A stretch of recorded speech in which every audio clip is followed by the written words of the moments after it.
जय सिया राम। भागवत महापुराण के 9वें स्कंद में एक कथा आती है जिसमें एक कन्या को पुरुष में परिवर्तित कर दिया जाता है। वह कन्या 1 महीना स्त्री व 1 महीना पुरुष का जीवन व्यतीत करती है। उसके पुरुष व स्त्री में परिवर्तित होने का क्या रहस्य है, जानते हैं इस कथा में। मनु से पहले संतान निमित्त वशिष्ठ जी ने मित्रावरण का यज्ञ कराया था। पयोव्रतधारे मनु की श्रद्धा नामक पत्नी ने होता के पास आकर पुत्री के लिए प्रार्थना की। तब अध्वर्यु के कहने से होता ने पुत्री का ध्यान कर पूजन किया और बशटकार शब्द कर अग्नि में आहुति दी। होता के इस अपराध से इला नाम की कन्या हुई। उसको देख मनु दुखी हो गुरु से बोले, हे ब्राह्मण, यह क्या हुआ? ब्रह्मवादियों का यह कर्म अन्यथा कैसे हो गया?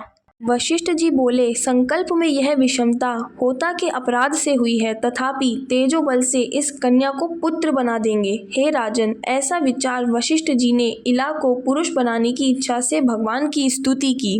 भगवान ने प्रसन्न हो वर दिया और इला सुद्युम्न नामक पुरुष बन गई। एक दिन सुद्युम्न सिंधु देश के घोड़े पर बैठ मित्रों के साथ वन में विचरता हुआ मृगों को भेदता उत्तर की ओर चला गया। सुमेरु की तलहटी के वन में पहुंचा, जहां महादेव जी पार्वती जी के साथ विहार करते थे।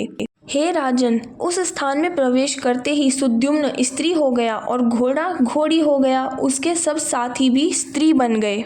परीक्षित ने पूछा, हे भगवान, इस देश में ऐसा क्या गुण है? तब सुखदेव जी कहते हैं कि एक समय ऋषि महादेव की विहार स्थली सुमेरु की तलहटी पर महादेव के दर्शन को गए। तब माता पार्वती उनको देख क्रोधित हो गई और उन्होंने श्राप दिया कि जो भी इस स्थान पर आवेगा वह स्त्री में परिवर्तित हो जाएगा।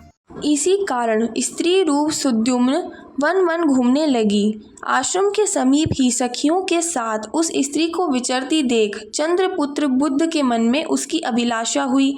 वह भी बुद्ध को पति के लिए इच्छा करने लगी और दोनों के संयोग से पुरूरवा हुआ। स्त्री होने पर भी सुद्युम्न वशिष्ठ जी का स्मरण करता रहा। वशिष्ठ जी उसकी दशा देख उसको फिर पुरुष बनाने की इच्छा से भगवान श्री शिव शंकर की आराधना करने लगे। शिव जी ने प्रसन्न हो कहा कि तुम्हारा शिष्य 1 महीने स्त्री और 1 महीने पुरुष रहा करेगा। इस प्रकार वह कुल गुरु के अनुग्रह से पुरुष में परिवर्तित होकर राज्य करने लगे। उनके गए उत्कल में विमल नामक 3 पुत्र थे, जो कि दक्षिण में राज्य करने लगे। अपनी वृद्धावस्था में सुद्युम्न ने अपना राज्य पुरूरवा को सौंप दिया। वह वे वन में चले गए। जय सिया राम।